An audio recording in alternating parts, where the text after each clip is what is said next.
An earthquake slams into your city.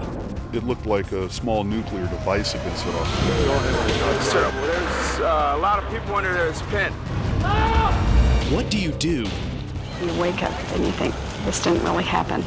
People move away, please! They're closing all the bridges. You can't get home, you're stuck here. Where do you go? You're inside a building that's already been crushed and collapsed in half, and there's still more that could come down. How do you survive? Everybody was running toward us, screaming, get off the bridge, get off the bridge, get off the bridge. Test your knowledge, strategy, and instincts during the Loma Prieta Earthquake, when nature strikes.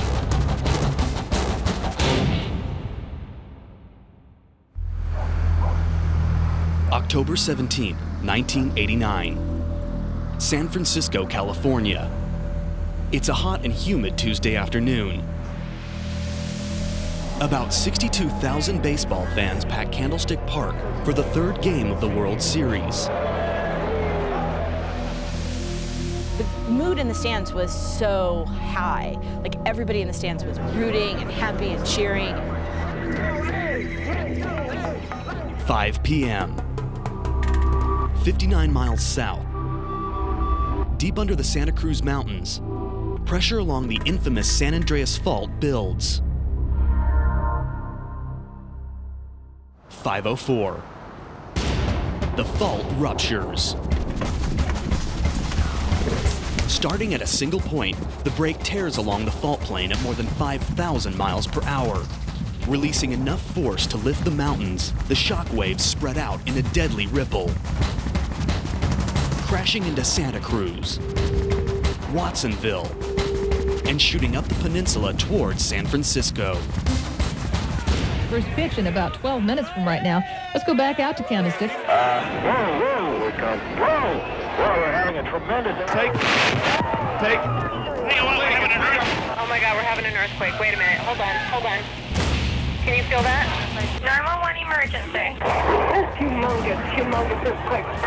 For 15 seconds, the ground rolls as the 7.1 magnitude earthquake rips through the San Francisco Bay Area. What about the Bay Bridge? What's wrong with it?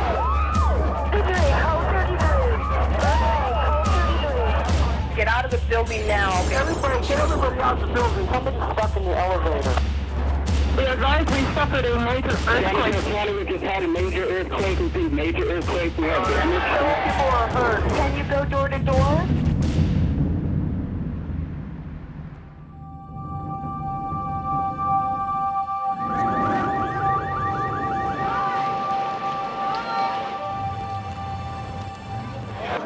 It was just this roar of sound, and as our eyes went back down, we could see the seats and the stadium moving almost independently of each other. And then as we got to the field level, Will Clark was walking across the first baseline, and his knees just buckled and he fell from the rolling of the ground. The stadium escapes with only minor damage, but other areas are hit hard. Preliminary location 37.0 north, 122.0 west. In downtown Santa Cruz, just 10 miles from the earthquake's epicenter, buildings are reduced to rubble. In Oakland, part of the double-decker Cypress Street Freeway crumbles. That is completely collapsed. That's the upper section collapsing into the lower section of the Cypress. Tons of concrete and steel crush motorists. I just heard that something happened to the Bay Bridge. I've heard that too, but I can't confirm it. A 50-foot section of the towering San Francisco-Oakland Bay Bridge smashes onto the lower deck. And on the edge of the San Francisco Bay, houses in the Marina District collapse. Okay, ma'am, I need you to calm down. How many people are in the building? Fires now rage. The fire department is not going to be there immediately. It seemed like every block had a building collapsed or partially collapsed on it. Go home and secure your residence. Shut off the gas, shut off electricity, store water, prepare for aftershocks, prepare for 3 days of no services. You got 90 minutes of light left. You better make use of your time. At Station 38, the Marina District's command center, Assistant Fire Chief Dennis Callahan implements the Disaster Operations Plan. He must send firefighters and resources to the worst-hit areas. But where are they? Before Dennis can respond, he needs the big picture. I have to evaluate the situation, the resources, and the staff. We had to know where we were going to send them and get them out there as quickly as we could. You're a fire chief. What's the quickest way to assess how much damage has been done to the city? Drive. You can talk to rescue workers and assess their needs. Climb the roof of a tall building. It will give you an immediate view. Fly in a helicopter. You can cover a lot of distance quickly. A drive through the city will give you an accurate first-hand assessment of the situation, but many of the roads are blocked by debris and broken water pipes. It will take too much time. Climb onto the roof of a tall building, and the Marina District is easily visible, but other areas are hidden by hills. Fly. A helicopter's the best way to get a quick and detailed visual of the disaster area. Well, the helicopter gives you the largest overview. In the case of San Francisco, we're talking about a city that's only 49 square miles. The San Francisco Fire Department arranges to use KPIX-TV Chopper 5. A trip over the city confirms the Marina District has the greatest amount of damage. Entire buildings are either fully or partially collapsed. A major fire burns on the corner of Beach and Divisadero streets. I've never seen that much destruction in my career in one location like that. Okay, let's go, everybody out! Firefighter Richard Allen arrives at the main fire on Beach Street. The tightly packed wooden buildings are the perfect fuel. In 15 minutes, the fire consumes 3 floors and spreads to neighboring buildings. The flames look unstoppable. The main concern at that point was that it would just leapfrog from one building to another and eventually take a square block and then a couple of blocks. Worse yet, the earthquake has ruptured the auxiliary water supply system. What little water there is not enough to stop the spread of the fire. I was told at that time that there was no water available. They didn't know where they were going to get water. The hydrants were out. Firefighters fear they will have to leave the Marina District to burn. There was also some talk of the pulling back to Lombard Street and possibly making a stand at that point, which meant they would have pretty much given up the whole Marina District. Rescue workers hear a woman call from a collapsed building. The 3-story structure is little more than a 12-foot pile of wood and plaster. It may take hours to free her. She was talking, she was calling out, somebody help me, please don't leave me. A trained paramedic, Richard volunteers to crawl into the pancake structure with firefighter Jerry Shannon. If the building catches fire, they will burn to death. And all we were trying to do was tell her to keep talking so we could at least head in that direction. We were trying to follow her voice and find out where she was. The Marina District sustained the city's worst damage. The culprit, the massive 800-mile San Andreas Fault. Across the bay, the 55-mile Hayward Fault poses an additional threat. These are the principal or the most dangerous faults in the area. These master faults mark the boundary between the Pacific Ocean Plate and the North American Continental Plate. Like 2 giant rafts, the plates slide past each other. When the movement is stopped, pressure builds. They kind of get hung up and they stop, and while they're hung up, the plate's still moving, so there's stresses that build up at the boundary. And eventually those stresses exceed the strength of the area, and they pop, and that pop is the earthquake. These 2 major faults make California one of the most seismically active regions in the world. The red dots show the several 100,000 earthquakes that have occurred in California since about 1980.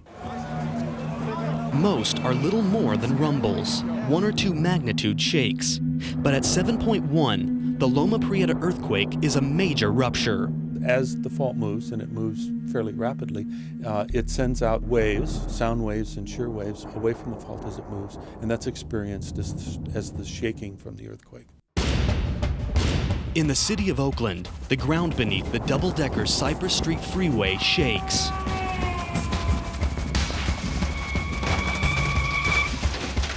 In a moment of unimaginable horror, the concrete pillars between the decks fail.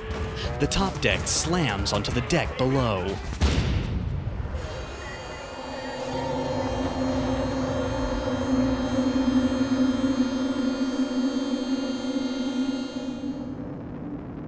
Oakland firefighter Lieutenant Mark Hoffman and his crew from Engine Company 1 are the first firefighters on the scene. When my driver stopped, we looked at each other and it was just, oh my God. Took a moment to process what we were seeing. It looked like a small nuclear device had been set off. It was actually overwhelming. From as far as the eye can see, you could see collapse. The top of the structure collapsed into the lower portion of the structure. The cars were crushed like an aluminum can would be crushed. Everywhere, there's chaos.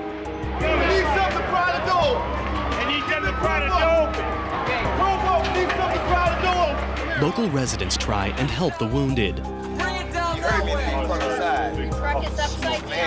The injured need aid desperately. Lieutenant Hoffman sets up a triage center.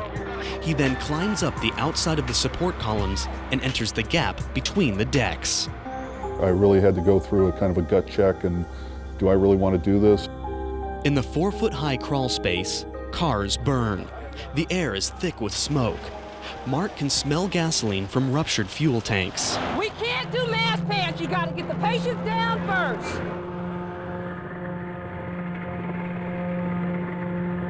I'd never really seen this before. The suspensions just completely went to the ground. The floorboards were right against the roadbed and the wheels were just tucked up. Lieutenant Hoffman searches each vehicle for signs of life. At first, he finds only death. Then on the edge of the freeway, he sees a car pinned under a concrete slab. In the wreckage, 2 children are in need of help. Well, the boy was delirious. The girl was also at a high level of anxiety, but was able to respond to direction, which the boy wasn't. He needs to get the injured children out quickly. It will be difficult. The children are trapped in the twisted metal. You're a firefighter. What tool should you use to free the children? A Halligan bar. It can snap open the door quickly. A hydraulic spreader. It's got the muscle to rip metal apart. A reciprocating saw.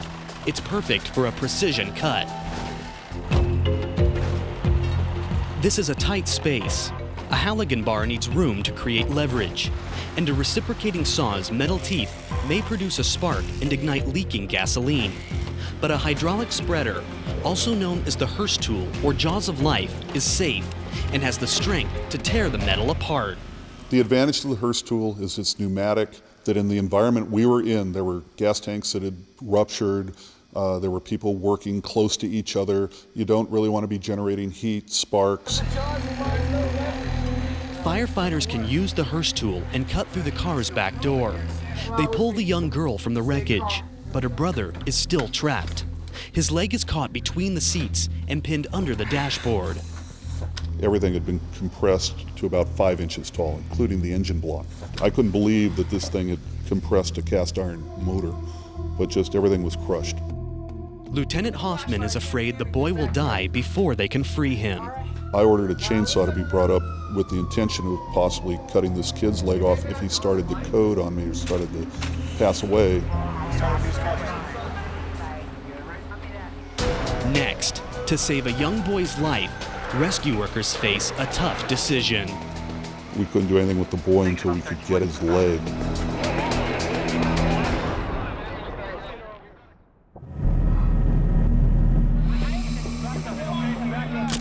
Tuesday, October 17th, 1989. In the worst disaster of the Loma Prieta earthquake, the double-decker Cypress Street Freeway has collapsed. In a 4-foot space between the collapsed decks, Lieutenant Mark Hoffman battles to free a young boy from a crushed car. Well, he was incoherent. He was in a lot of pain. For more than 4 hours, firefighters cut at the twisted metal.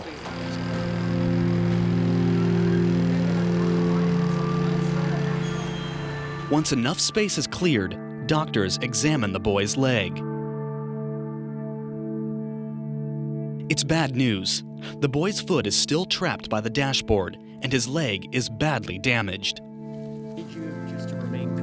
Doctors decide to amputate. It's the only way to save the boy's life. Incredibly stressful on the individuals, myself included, that were having to do this. And then the fact that you knew that even if you did your best work, the kid's still going to lose his leg. It is a difficult operation in extreme conditions. Rescue workers are afraid that the boy will go into shock and die. You're a medic. Which symptom indicates that a patient is going into shock? A rapid pulse, unequal pupil size, difficulty swallowing. Difficulty swallowing and unequal pupil size are signs of many medical conditions, but they are not associated with shock. A rapid pulse, however, is a sign that the heart is trying to compensate for the loss of blood to vital organs caused by injury or a drop in blood pressure. It's an important sign that the patient is going into shock. They had him on a monitor, for his heart rate. They were able to check his respirations. So we then stopped worrying about the fact that, we might lose this boy. The operation's quickly underway. In about 20 minutes, the boy is eventually free. Some guys were elated. Other people were just relieved. On a personal level, I was just glad it was over.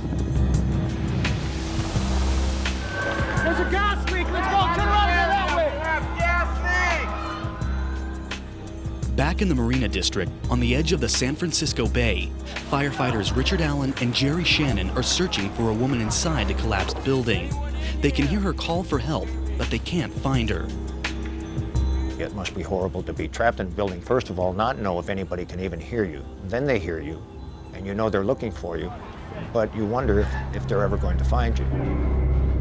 Neighboring buildings burn out of control. Worse yet, there is little or no water to fight the fires. The earthquake has ruptured the auxiliary water supply. They were sending engine companies as far out as possible to find hydrants that still had water. Go back over here. Inside the building, Richard and Jerry have to tunnel their way through a maze of shattered beams and broken pipes. At times, the crawl space is only 18 inches high. To move forward, they cut the unstable beams with chainsaws. As you were cutting, it kind of held your breath, and then the chunk of wood fell out. The building didn't come down, so you knew you were safe enough to go another 2 or 3 feet forward to the next pipe or the next piece of wood. Surrounded by tons of debris, Richard smells gas. Then his worst nightmare is realized. The building catches fire. We knew that they had to start putting water on that to put it out, or we were going to be trapped in a fire building. With the auxiliary water system knocked out, what's the best way to transport water to the fires? Fireboats, the bay's 250 yards away. Fire engines, they have water on board already. Fire planes, each payload can deliver huge amounts of water. While fire engines often carry their own water, it won't be sufficient to put out a major fire. And fire planes can drop huge amounts of water, but in an urban area, the force might injure people below. However, fireboats are readily available and have access to an unlimited supply of water. The fireboat has the capacity to draw the water from below the water line into pumps, and then those pumps can pump the water into hose. Firefighter Nathan Hardy is a marine engineer on the Fireboat Phoenix. He receives a desperate call. Get the Phoenix to the marina immediately. At that time, the traffic was backed up. There was no way to get a crew back here. So that's when we realized we had to go without a crew, and the 3 of us took the boat. The Fireboat Phoenix cuts through the water. It is a race against time. The approaching low tide threatens to expose a sandbar at the entrance to the marina. If the tide drops any further, the sandbar will block the entrance. Well, as we approached it, we could actually feel it hit the bottom of the vessel. I turned to the pilot and said, if we get stuck out here in the mud, we're not going to do anybody any good at all. The Fireboat Phoenix maneuvers slowly over the sandbar. The massive 520 horsepower engines push the boat through. Alongside the dock, the plan is to use the Phoenix as a massive fire hydrant. Hose lines are connected to the boat's manifolds. Individual fire hoses are joined together to make a hose long enough to reach the fire. It's an ingenious plan, but there's a problem. The hose is too heavy for the firefighters to haul to the front line. Next, how will firefighters get the heavy hose to the fires? I could smell a definite odor of gas in the air, and I could see some panic in some people's eyes.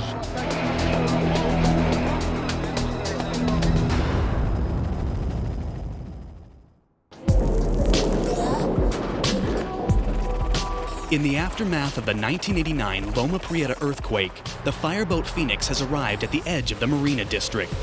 Firefighters connect an extra-long fire hose to the boat's massive pumps. But there's a problem.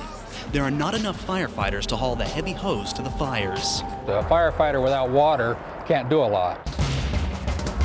The problem is easily overcome. San Francisco residents grab the line and run up the street.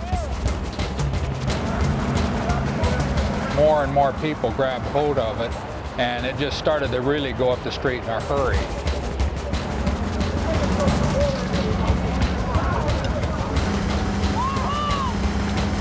It was amazing. I would not have wanted to get tangled up in that hose because it was coming right off the boat like a machine was pulling it. The pumps on the Fireboat Phoenix kick in.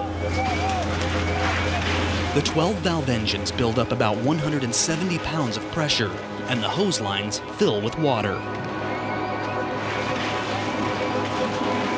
On Beach Street, a cloud of white steam rises as the salt water hits the flames.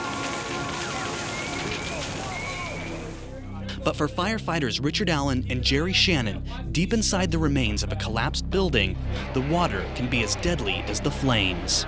Every time you dump water on a building, you add weight to that building, and that increased our concern of collapse. Even if it dropped a foot, it would have been enough to pin us.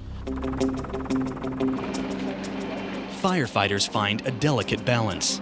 They hit the flames with small amounts of water by using a special nozzle that creates mist. The water turns to steam and draws heat from the fire. As soon as the flames die down, the hose is shut off, and the firefighters wait for the next flare-up. Had they just put water in unlimited quantities in that building, they almost certainly would have collapsed the rest of that building in on us. The technique buys Richard and Jerry enough time to find the victim, pinned beneath her bedroom closet door. Once we had made physical contact with her, able to touch her and hold her hand, there was a great deal of relief. I think she really believed at that point she was going to be saved, that we were going to be successful. The victim's hip is injured. Unable to move, Richard and Jerry strap her to a stretcher and pull her from the building. Most of my exhaustion was just emotional exhaustion. It was just to finally be finished with the rescue. Once it's over, then it just all comes in on you, and you realize the magnitude of the operation. With the building evacuated, the firefighters open the hoses. The Fireboat Phoenix pumps 6,400 gallons of salt water per minute onto the flames. You could see the white steam, the telltale evidence of water getting on the fire. 60 miles south, the coastal town of Santa Cruz is living its own nightmare.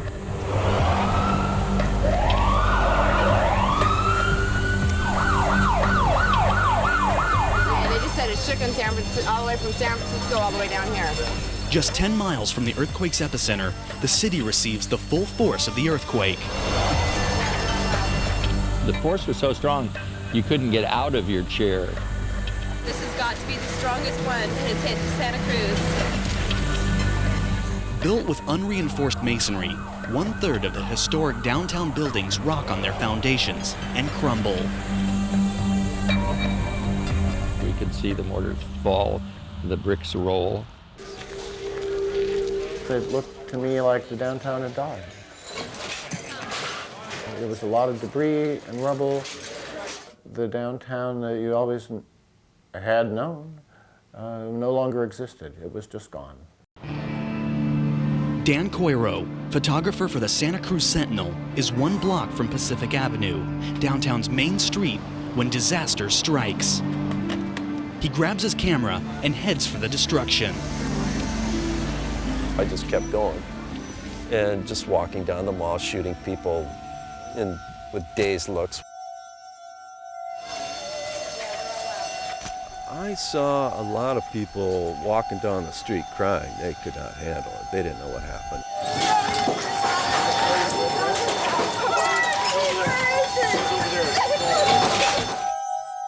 That was minutes after the earthquake.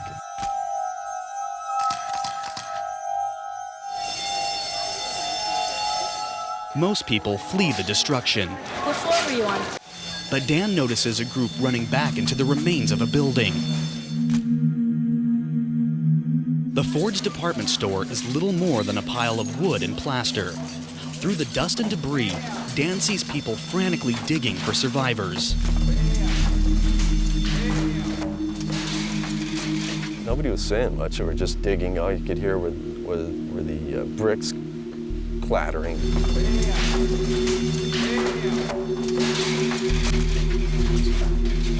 Not much talking, just people scrambling to get debris out of the way.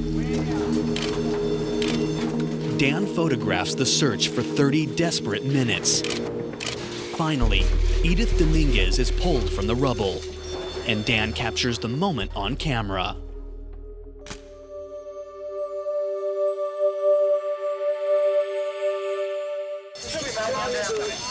People, move away, please! Her leg was severely damaged.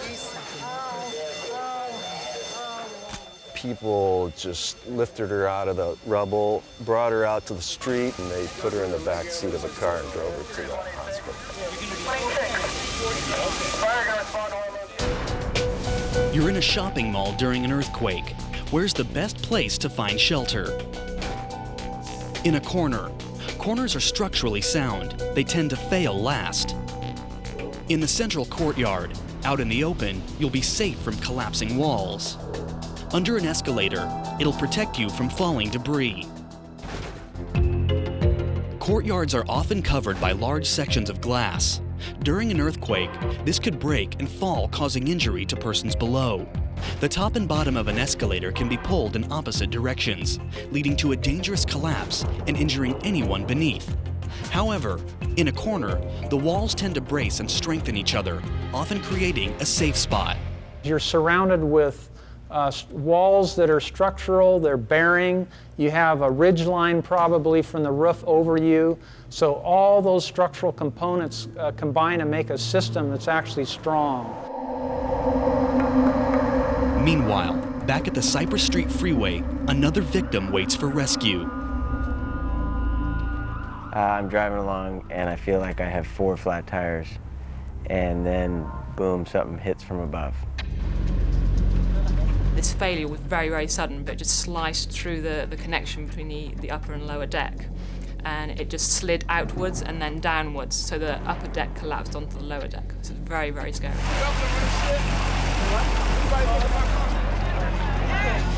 Tim Peterson's trapped between the sandwich decks. He's in terrible pain. Both feet are pinned behind the brake and accelerator pedals. The steering wheel's pressing down on his thighs, and he's having trouble breathing. I could hear other people screaming, and the horns, all the other cars were packed down. The horns had activated with the steering wheels. I don't know how the hell we're going to get him out. Okay. We have one woman who's unconscious, bleeding from the head. She is breathing. She's got a pulse.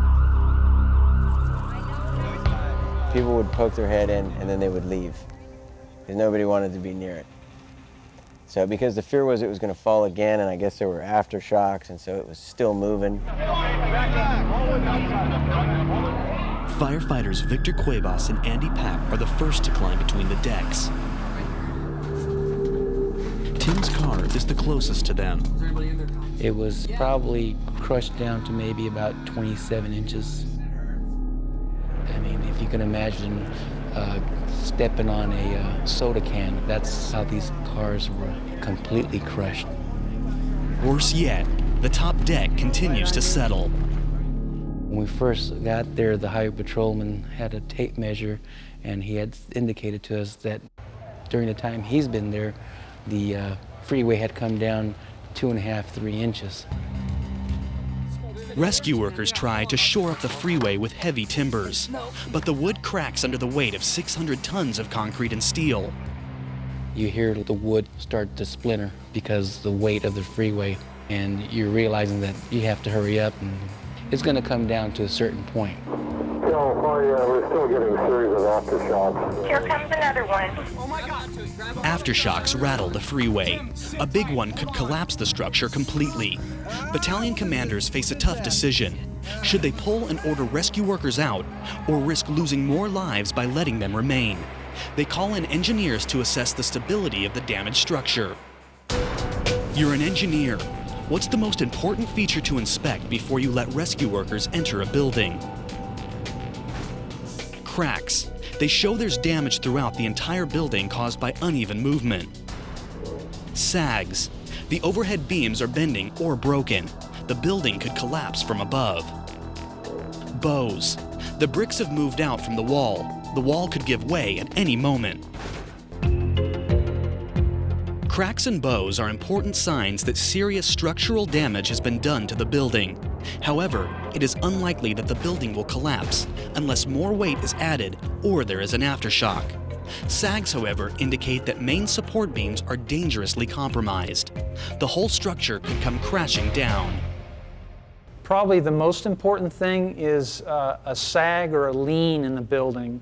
And what that tells us is that some of the interstructural members are beginning to fail. Engineers cannot guarantee the safety of rescue workers. Even the officer that was in charge of Vic and Andy's safety basically said, hey, if you guys can't do anything with him, just leave him. He was so anxious to get out that he wanted us to cut his legs off just to get him out.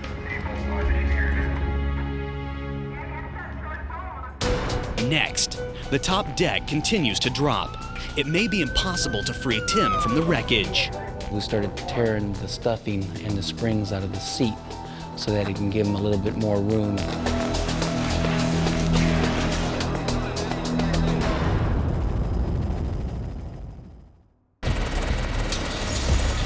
Between the decks of the collapsed Cypress Street Freeway, firefighters are in a life and death struggle to free motorist Tim Peterson from his crushed vehicle. The steering wheel was pressed against his thighs, causing a lot of pain and also trapping him. The gap between the decks continues to narrow. The rescue may have to be abandoned. They had measured it and they had tried to shore it up, and they had realized that it was getting smaller. The Jaws of Life, or Hearst tool, will speed things up, but crews are using them elsewhere on the structure. Rather than give up, the rescue team tackles the wreck with hand tools.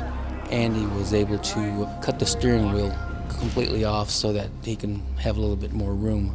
After prying and pulling on the metal and just trying to move things apart, we used jacks to try to stretch the metal to try to get him out.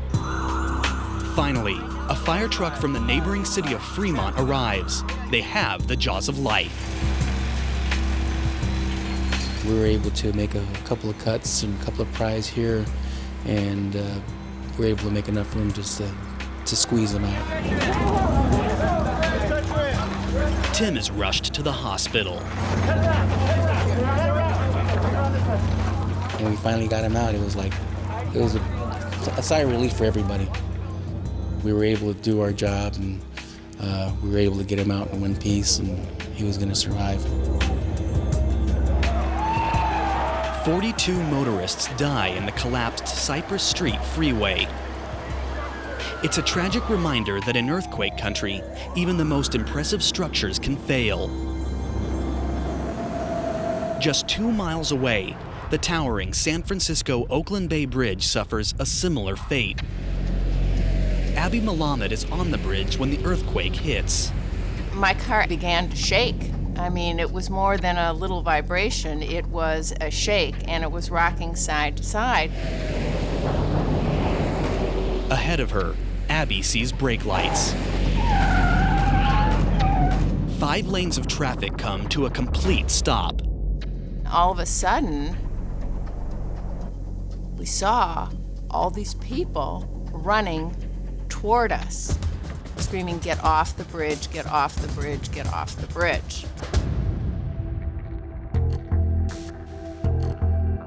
Opened for traffic in 1936, the San Francisco Oakland Bay Bridge was the longest suspended deck bridge in the world. Hailed as an engineering masterpiece, it appeared indestructible. But now, 53 years later, it's no match for the Loma Prieta earthquake. A 50-foot section on the upper deck slams into the road below.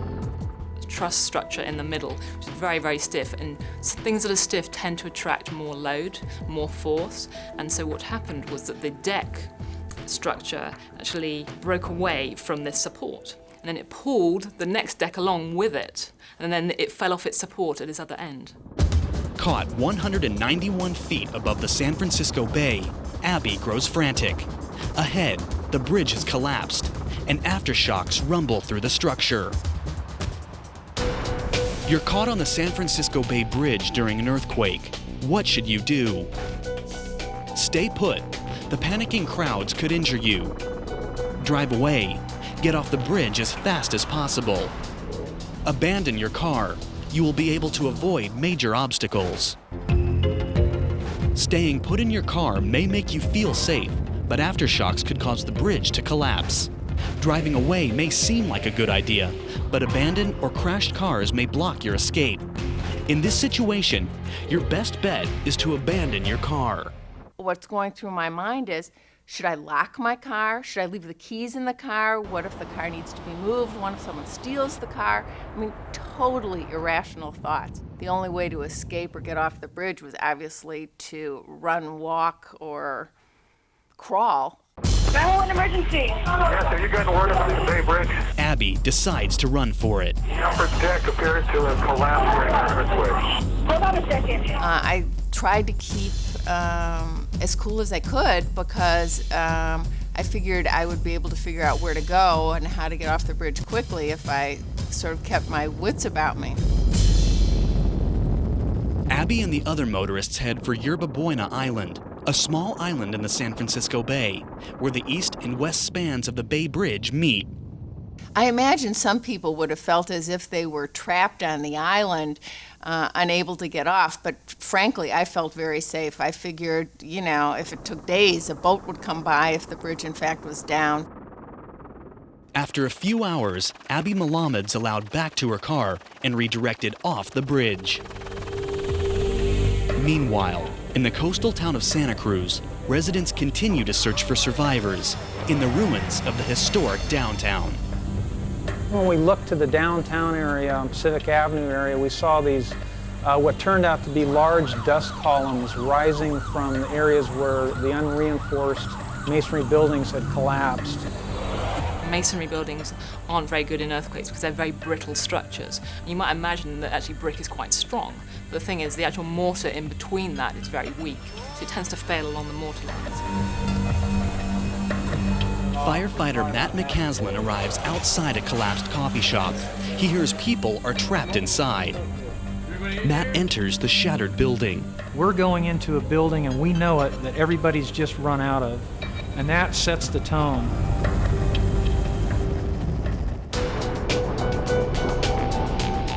Next, firefighters face death and injury when aftershocks hit the unstable building.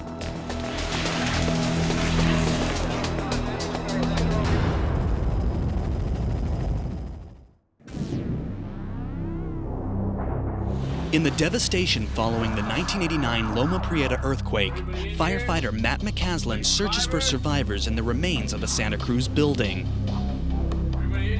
The air was acrid with dust, and the smell from the broken and crumbled pieces of masonry, and the light was very dim. As Matt makes his way to the second floor, a powerful aftershock hits the building. The unstable structure rocks and shifts. Matt has seconds to get his team to safety. The place that I could find for us was actually next to a pillar column that was bolted to a main beam that supported the overhead. The debris that did fall was deflected away. Matt's training and quick thinking saves his crew. For several days, Matt and rescue crews continue to search, while families wait outside. The third body has been recovered from the mall. The second body in the coffee roasting company. It is the body of 22-year-old Robin Ortiz. I would say mixed emotions. There's some sadness, but yet some relief that, you know, we'd found them and that we could have some closure.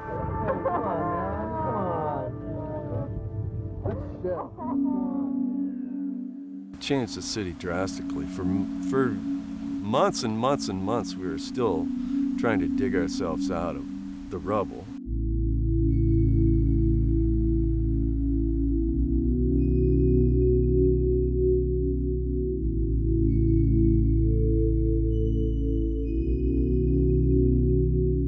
The 7.1 magnitude Loma Prieta earthquake is the largest earthquake to hit California in 83 years.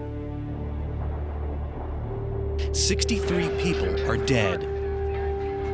Nearly 4,000 injured. The aftermath comes with a hefty $5.9 billion price tag. We all like to think we're in control, and that's one of the moments you realize is that the gods are in control and you're not. As the dust settles, the questions begin. What brought the Marina District to its knees? Why did the Cypress Street Freeway collapse? Scientists and engineers turn to an obvious culprit, the soft and wet bay soil. When this type of soil shakes during an earthquake, its particles move closer together and force the surrounding water out. This makes the ground liquefy, causing buildings to sink. It's a process called liquefaction. So basically you get this strong shaking, which is what causes the soil to then soften. And as the soil softens, then you have a large motion back and forth. You can imagine waves in a bathtub moving back and forth. It would be the same type of motion. Maps created by the United States Geological Survey show vast areas along the margins of the San Francisco Bay are built on soft bay mud. Even more disturbing, California is heading for another major earthquake. We know the plates are still moving and that the San Andreas Fault is building up stress for another large earthquake. Californians are doing more than just bracing themselves. They are designing buildings to withstand the awesome power of earthquakes. With the technology developments we've had over the last 10, 15 years, we have now reached a point where we can design any building or any bridge to be able to withstand the strongest possible earthquake that could happen in California and not be damaged. What's the best floor plan for a house in an earthquake area? Square. Symmetrical buildings have the greatest structural strength. Cross. Corners are the strongest point in a building. The more corners, the stronger the building. L. The long axis provides stability for the entire building. In complex L and cross-shaped buildings, the force of the earthquake is concentrated at the inside corners. If they fail, the building will collapse. Shake a square-shaped building, and the forces are evenly distributed. There is less chance of damage. As the earthquake comes, the stiffness is not the same, and so the structures can move in ways which creates great stress in the structure. But a square foundation or a rectangular foundation has stiffness which is equal in all directions, and it moves more as a unit and not as much in torsion, which rips a building apart. Scientists predict the next big earthquake along the San Andreas Fault will be a magnitude 7 or higher. To face that kind of power, Californians have turned to performance-based design. Performance-based design is actually looking at different levels of performance for a structure. So for example, a standard code approach would be to design for life safety, which is obviously very important. But nowadays, owners are interested in business continuity. And for things like hospitals and power plants, they obviously want to be operational after an earthquake. Victor Zayas of Earthquake Protection Systems is the inventor of the friction pendulum bearing, a shock absorber for buildings. It works by isolating the building from the ground, allowing it to rock during an earthquake without breaking up. We have this concave spherical bowl, and by supporting the weight of the structure on this slider that sits in the middle of the bowl, during an earthquake, instead of the structure being shaken violently, what happens is it goes through a gentle swaying motion where it moves from side to side and it's lifted up rather gently. In this way, we can somewhat harmlessly dissipate the motions of an earthquake without damaging the building. But out on the San Francisco Bay, designers of the new San Francisco-Oakland Bay Bridge have come up with a different solution. They've designed the bridge to intentionally fail at key locations. So we know that if there's going to be a seismic event, there is going to be damage. And so rather than let the damage occur wherever it wants to, the engineers have gone in and designed this bridge to have failure in certain locations that are easily accessible. You can get to them and you can make the repairs and get the bridge back underway. The key to the system is the hinge pipe beam. In the background, you'll see two large holes in the end of that bridge, and those holes are to accept the hinge pipe beam. Hinge pipe beam is made up of 8 separate cans welded together. And in the middle, there's one can that is weaker than all the other ones. And at that location, when the stresses in the ground movement moves so much, it's going to fail right at that location. That's where we want it to fail. By bending and buckling, the hinge pipe beam absorbs the earthquake's energy and protects the rest of the structure and anyone on it. After an earthquake, repairs are easy. Service engineers access the broken segment through utility corridors in the structure and replace the damaged section. The result? The bridge remains intact and in service. I think this is probably one of the best designed bridges in the world. It's very safe.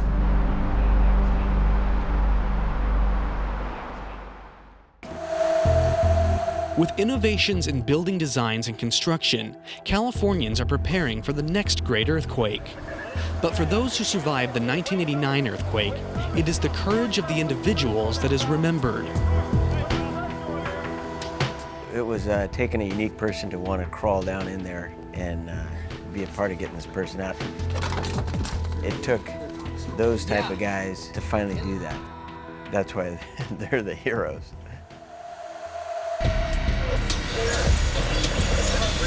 Tim Peterson was pulled from the horror of the Cypress Freeway with 2 broken ankles, a broken back, shoulder, and ribs. Today, he's an Oakland firefighter, working alongside Victor Cuevas, the hero who rescued him. You know, I figured it was over. So, and now these are all bonus days for me. There's a gas leak. Let's go. Turn around. He's up on this bridge somewhere. The Loma Prieta Earthquake was a day that changed many lives.